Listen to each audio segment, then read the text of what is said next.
जब जीव को मनुष्य शरीर में जन्म लेना होता है तो प्रकृति में वर्षा के साथ आता है, प्रकृति में वर्षा के साथ आया, और फसल में मूली, गाजर, गेहूं, अन्न, इनमें वो जीव प्रवेश करता है और उसे माता पिता दोनों पाते हैं। तो सप्तम धातु वीर के रूप में परिणित होता है जीव।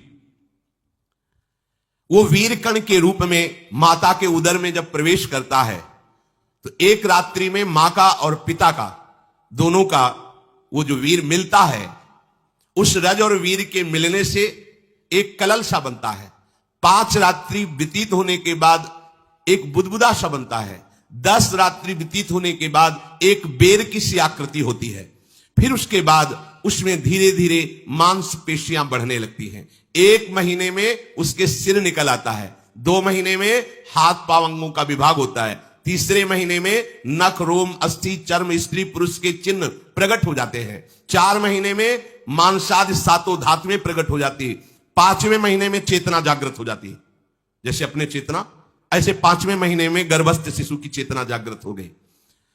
जीव है पर चेतना 5 महीने बाद मां के गर्भ में जागृत। अब उसे भूख लगती है, प्यास लगती है, वहां की तापमयी जलन, पीड़ा, छोटे छोटे कीड़ों के द्वारा काटना।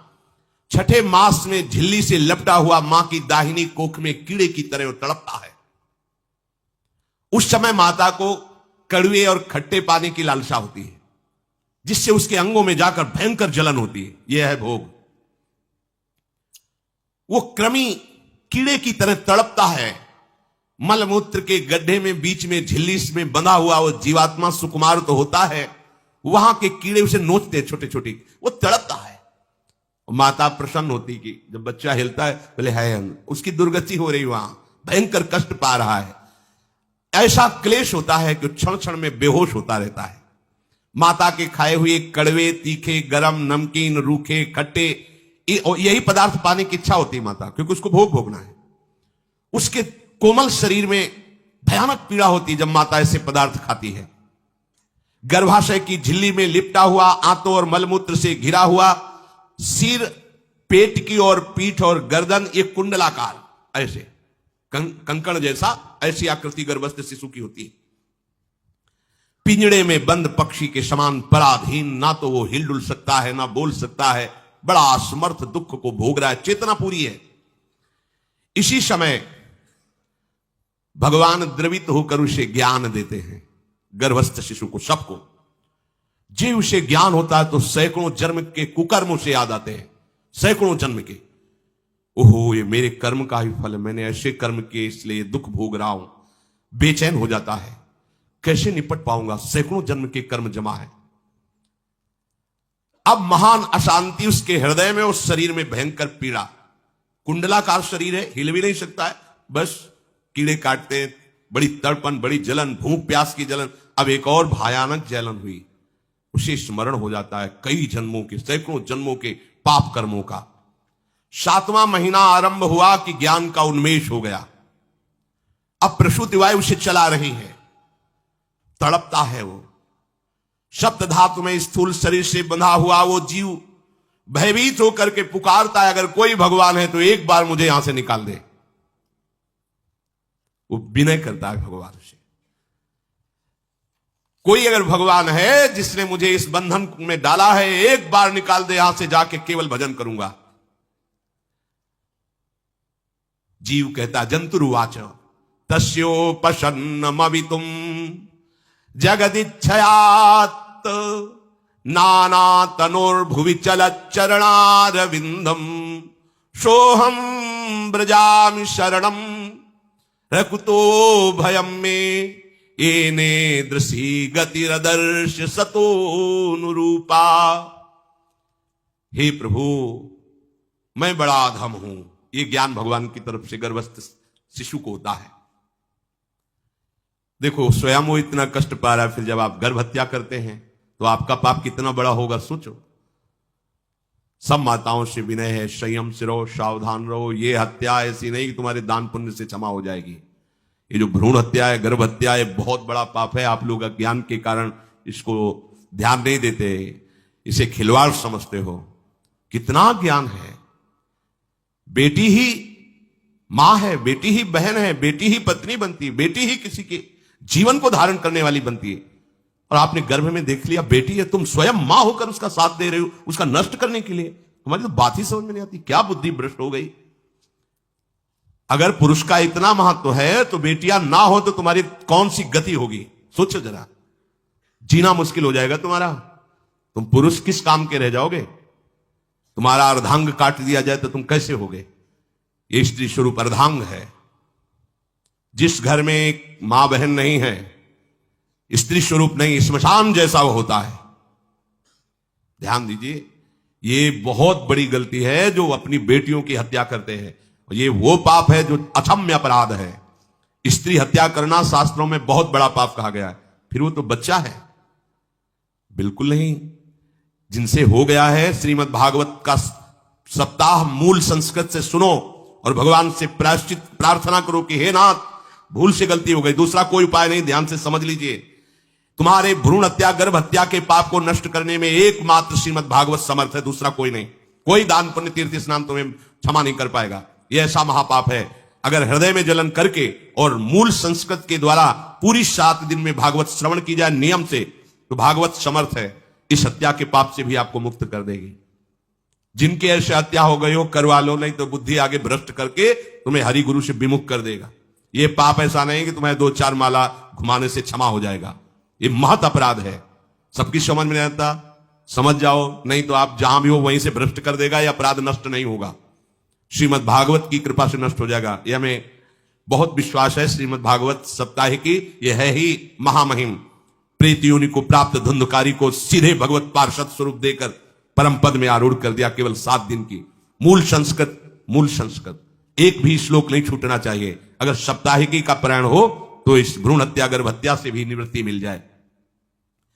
अब वो जीव भगवान को पुकारता है, मैं बड़ा नीच अधम हूं। आहा, भगवान आपने जो मुझे गति दिखाई है तो मेरे कर्म के अनुसार ही है, आपका इसमें कोई दोष नहीं। हम लोग जब कष्ट भुगते तो भगवान से कहते हैं हमने तुम्हारा क्या बिगाड़ा। भगवान ने नहीं बिगाड़ा, तू खुद देख क्या बिगाड़ लिया अपना। करो पाप आचरण। अब देखो, हमने तो जीवन में कोई पाप नहीं किया और कितने गर्भ हत्या की है, कितनी खिलवाड़ समझे हो। ये बिल्कुल भयावह चीज है, आप लोगों को नहीं। हम बार बार इसीलिए कह रहे कि भयावह वस्तु है, तुम्हें बहुत ऊंचाई से घसीट के भ्रष्ट कर देगी। बहुत होश में हो, भूल के कभी ऐसा न करना जहां तक हमारी आवाज पहुंचे, जहां तक सुनाई दे। गर्भ हत्या मत करना, संयम से रहो। इस तरह का व्यवहार मत करो कि तुम्हारा मनुष्य जन्म ही व्यर्थ चला जाए। इसमें तीनों को बराबर दंड मिलेगा, गर्भ हत्या कराने वाला, गर्भ हत्या की प्रेरणा देने वाला और गर्भ हत्या में सहयोग देने वाला। जो औषधि डॉक्टर या जो भी, तीनों को दुर्गति होगी। माता पिता प्रेरक और कर्ता। ऐसा नहीं कि आप डॉक्टर हो तो आपको गर्भ हत्या करने का अधिकार नहीं। आप डॉक्टर हो दूसरे के शरीर को स्वस्थ करके निरोग करने के लिए, हत्या करने के लिए नहीं। कोई भी हमारा संविधान ऐसा आदेश नहीं करता कि आप गर्भ हत्या कर दो। ना भागवतिक और ना भारतीय संविधान ऐसा संविधान आदेश नहीं करता। अब वो जीव कह रहा है कि प्रभु मेरे योग्य ही है आपने जो मुझे दंड दिया है। मैंने सुना है कि आपकी शरण में जो आता है आप उसकी रक्षा कर लेते हैं। आपकी जो शरण में हो जाता है वो इस भूमि पर, भारत भूमि पर, विश्व पर निर्भय विचरण करता है। कोई उसे भय नहीं प्रदान कर सकता। प्रभु मैं इस माता के उदर में माया का रहस्य न जानने के कारण ऐसे कर्म किए कि मैं आ गया हूं। बहुत दुख पा रहा हूं। हे निर्विकार अखंड बोध स्वरूप परमात्मा, मैं बार बार नमस्कार करता हूं। प्रभु मेरे ऊपर कृपा कर दो, एक बार इस गर्भ से निकाल दो। मैं यहां से बाहर जाकर आपका निरंतर भजन करूंगा। ये वादा करके आए हम प्रभु से। सब प्रभु ने करुणा करके हमें चांस दिया है मनुष्य शरीर। प्रभु मैं बहुत जन्मों से, इस समय स्मृति आ रही, देख रहा हूं कर्मों में भटकता रहा आपसे विमुख होकर के। ये जो मुझे अभी ज्ञान हो रहा है केवल आपकी कृपा से तत्कालिक है। तत्कालिक, एक तत्कालिक वैराग्य होता है। जैसे कथा सुनियो मन में आया कि अब तो भजन ही करना है, ये तत्कालिक है, स्थायी नहीं है। इसे स्थायी बनाओ। प्रभु आप अंतर्यामी हो, आप सब कुछ जान रहे हो। तीनों तापों की शांति के लिए भक्तजन आपका भजन करते हैं। मैं देहधारी होकर जीव माता के उदर में मलमूत्र से रुधिर की झिल्ली में फंसा हुआ माता की जठराग्नि के ताप से जल रहा हूं। प्रभु एक एक क्षण में यहां विकल होकर केवल इंतजार कर रहा हूं कि किस समय मुझे यहां से निकाला जाएगा। दीन बंधु, यहां से कब मैं निकलूंगा। स्वामिन, आप बड़े दयालु हो। आप जैसे उदार प्रभु ने मुझ गर्भस्थ शिशु को यह ज्ञान दिया। हे दीन बंधु, आप अपनी कृपा से प्रसन्न हो जाइए। प्रभु, एक बार निकाल दीजिए। मैं ऐसा भजन करूंगा कि दोबारा संसार के दुख में नहीं आऊंगा। कपिल भगवान कहते हैं, हे माता, वो गर्भस्थ बालक शिशु भगवान से प्रार्थना करता है। भगवान का आदेश होता है, तत्काल प्रसव वायु धक्का मारती है। जे ही प्रसव वायु धक्का मारती तो उसको ऐसा भयंकर कष्ट होता है, जैसा पीछे लिखा है कि जैसे जिंदा किसी की चमड़ी उतारी जाए, ऐसा मां के गर्भ से निकलते समय उसे कष्ट होता है। वो अत्यंत कष्ट से व्याकुल होता है। उसी समय उसका वो ज्ञान नष्ट हो जाता है जो भगवान ने दिया था। उस समय उसकी श्वास की गति रुक जाती, जैसे किसी का गला दबा दिया जाए तो कैसा लगेगा। ऐसी ही पूरी की पूरी भागवती की स्मृति नष्ट हो गई। होश आया तब देखा कि वो बाहर पड़ा हुआ है, माता के उस मलमूत्र में सना हुआ बिष्ठे की कीड़े की तरह। गर्भवास में जो दिव्य ज्ञान प्रकट हुआ था भगवान की कृपा से, वो सब नष्ट हो गया। भूमि परत भा ढाबर पानी, तिम जीवे माया लपटानी। चेतना आई तो रोने लगा। वो ज्ञान कहां गया, वो ज्ञानदाता कहां गया। वो कहता कहां कहां, बोले थाली बजाओ, बच्चा हुआ है। और वो तो रो रहा है कि कहां, वो ज्ञान कहां गया जिसके बल से मैं कह रहा था कि बाहर निकाल दो, मैं आपका भजन करूंगा। सब खत्म ज्ञान। जो लोग उसका अभिप्राय नहीं समझते, वो उत्सव मनाते हैं, बालक हुआ है, वो रो रहा है, वो कहां गया ज्ञान, कहां कहां कहां। छोटा बालक यही रोक कहता कहां, अभी जो ज्ञान उत्पन्न हुआ था, जो अभी भगवान का बोध हुआ था, वो कहां गया कहां गया। घर परिवार के लोग उसका पालन पोषण करते रहते हैं, उसमें कोई निषेध करने की शक्ति नहीं हो रही। मच्छर काट रहा है, दुख हो रहा है, हटा नहीं सकता बालक। उस जीव को शिशु अवस्था में जब कपड़ों पे लिपेट कर इसे लिटाया जाता है तो इतना कोमल त्वचा होती कि कपड़े भी उसको, जैसे खुजलाहट है, पीड़ा है या जलन है, बिल्कुल कोमल त्वचा होती, कुछ नहीं कर सकता हो, पर रो सकता है। ना खुजलाने की, ना करवट बदलने की, ना उठने की कोई सामर्थ्य नहीं। बड़ा कष्ट पाता है बाल्यावस्था में, क्योंकि त्वचा बड़ी कोमल होती है।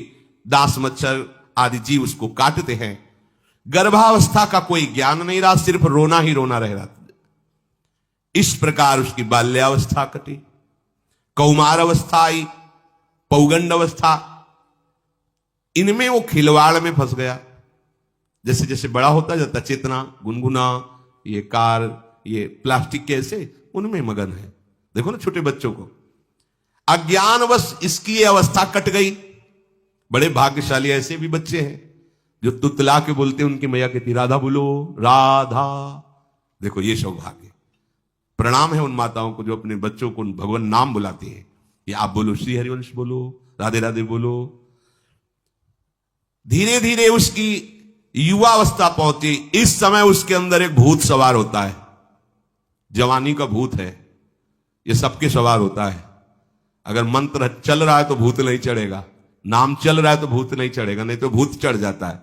ये कुछ भी करवा सकता है भूत, भूत ही तो है ना। वैसे ही पंचभूत लिपट गए, ऊपर से जवानी का और भूत सवार हुआ तो जौवन ज्वर के ही नहीं बलकावा। जवानी में कोई भी ऐसा अपराध नहीं जो हो ना जाए। बड़ा भयानक इसमें स्वरूप होता है। इसमें केवल भोग, एक ही दृष्टि रहती है, भोग भोगना। अज्ञानवश जब भोगों की प्राप्ति में बाधा पड़ती तो भयंकर वो क्रोध करता है, शोकाकुल होकर हिंसा कर बैठता है। जैसी घटनाएं सुनने को मिलती हैं, राक्षसी घटनाएं, ये भूत है जवानी का। जहां कामना में बाधा पहुंची, क्रोध में वो समझ नहीं पाता कि मेरे जैसा ही प्रिय शरीर उसका है जो मैं वर्ताव कर रहा हूं। सदेहेन मानेन वर्धमानेन मन्युना करोति विग्रहम कामी कामेष्वंताय चात्मनः। जैसे जैसे देह बढ़ता जाता है, पुष्ट होता जाता है, वैसे वैसे भोग वासना और अभिमान बढ़ता जाता है। वो काम परवश होकर अपना नाश करना शुरू कर देता है। यौवन वो फिर खोटी बुद्धि वाला वैसे ही पाप करने लगता है जिन पापों के कारण उसकी दुर्गति हुई थी नरक आदि की, और मां के गर्भ में आया था। देहाभिमानवश निरंतर मैं करूंगा, मैंने भोगा, मैं वो भोगूंगा। उसे ये ज्ञान नहीं रहता कि मैं वादा करके आया हूं कि भजन करूंगा और इस संसार से मुक्त हो जाऊंगा, भूल गया। इसी शरीर से उसको फिर भयंकर कष्ट भोगने पड़ेंगे। इसी का नाम संसार चक्र है। अगर कहीं उसे सत्संग मिल जाए, सन्मार्ग में चल दे, तो माया भेजती है दो प्रकार के लोग उनको भ्रष्ट करने के लिए। एक जिह्वा रसेंद्री को और एक उपस्थेंद्री जनेंद्री के भोगों का समागम भेजती है। फिरी भोगो, ध्यान रखना, शास्त्र है, सत्य एक एक अक्षर है। जब किसी को सत्संग मिल जाता है तो सत्संग का प्रभाव होता है भगवत मार्ग में रुचि पैदा करना, प्रभु अच्छे लगना, प्रभु का नाम जप करना, सत्य मार्ग में चलना। जब तुम सतमार्ग में चलोगे तो दो प्रकार के लोग भेजे जाएंगे, बढ़िया हलवा, बढ़िया खीर, रबड़ी, लो प्रभु पाओ आरोगो, रसेंद्री और फिर जनेंद्री। फिर कोई परेशानी नहीं, भोगिए आप। फिर वो ऐसे विषयी पुरुषों का संग करके वैसे ही पहले की तरह फिर पाप करने लगता है। बहुत होश में, बहुत होश में। इनको ऐसे लोगों का संग कराया जाता है जिससे सत्य, शौच, पवित्रता, दया, संयम, लज्जा, क्षमा, यश, मन इंद्री का संयम, ये सब सद्गुण नष्ट हो जाएं, ऐसे लोगों का संग कराया जाता है। ऐसे लोग बहुत हैं। वो आपको पैसा खर्चा करके वो आपको भोग दिलाएंगे, भोगो भैया, आप इनके लिए नहीं भगवत मार्ग में आए हो, आप प्रभु की प्राप्ति के लिए आए हो। बचो, सावधान हो। ये देखो शास्त्र कह रहा है रसेंद्री और जनेंद्री दो की सुविधा देने वाले लोग मिल जाएंगे। अत्यंत सोचनीय, मूढ़, देहात्मदर्शी ऐसे असत पुरुषों का संग करके भ्रष्ट हो जाता है। अच्छा, वो आग लगा दिए, वो चल दिए, फिर नहीं देंगे। कुछ लोग ऐसे होते हैं कि 10 दिन अपने पैसे से आपको नशा करवाएंगे, फिर इसके बाद तुम्हें उनके पैरों में गिरना पड़ेगा, फिर मांगने से भी नहीं देंगे, पहले फ्री देंगे। आदत बिगड़ गई।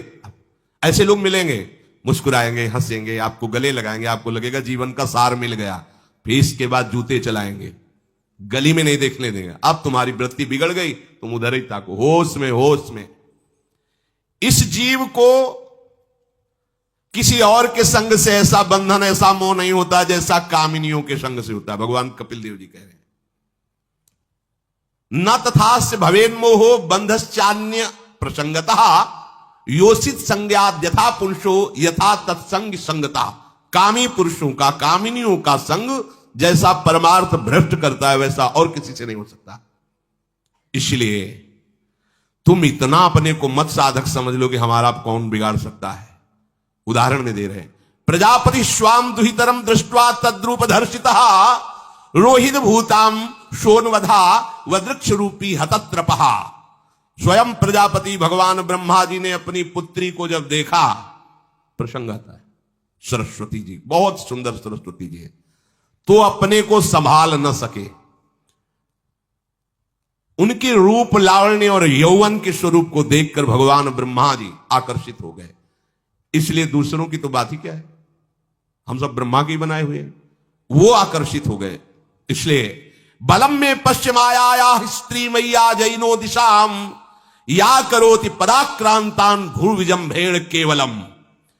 हे माता, मेरी माया का बल देखो, जो अपने पैरों से विश्व को कुचल सकते हैं, ऐसे दिग्विजयों को अपने पैरों के नीचे कुचल दे, वो मेरी माया है। देखो, बलम में पश्चिमाया स्त्री मैया जैनो दिशाम, जो 10 दिशाओं पर विजय प्राप्त कर सकते हैं, उनको भी घुटने टिकवा दे, ये मेरी माया है। संगम न कुर्यात् प्रमदा सुजातु योगस्य पारम परमारुरुक्षु मत्सेवया प्रतिलब्धात्म लाभो वदंती या निरय द्वारमश्य। श्री भगवान कह रहे हैं, अहो मेरी इस माया का बल देखो। इसलिए जो मेरे को प्राप्त करना चाहता है, योगारूढ़ होना चाहता है, भजन में आगे उन्नति चाहता है, उसे चाहिए जो तुम्हें भ्रष्ट करने के लिए इशारे करे, चाहे स्त्री हो चाहे पुरुष, तजिए ताहि कोटि बैरिशम, यद्यप परम सनी, वो मित्र नहीं, वो माया के द्वारा भेजा हुआ दूत है। चाहे कोई भी हो, होश में तुम समझते हो कि बाजी जीत गए, भाग्य खुल गए, तरस रहे थे भोगों के लिए, मिल गए भोग। अरे नारकी गतियों से बचने के लिए तुम्हें अवसर मिला था, फिर नरक जा रहे हो। तुम समझते हो कि इसको भोग ले तो सुखी हो जाए, उसको जो भोग रहा है वो समझता है उसको भोग ले तो सुखी हो जाए, उसको वो पूरी सृष्टि इसी भ्रम में फंसी हुई है। होश में हो जाओ।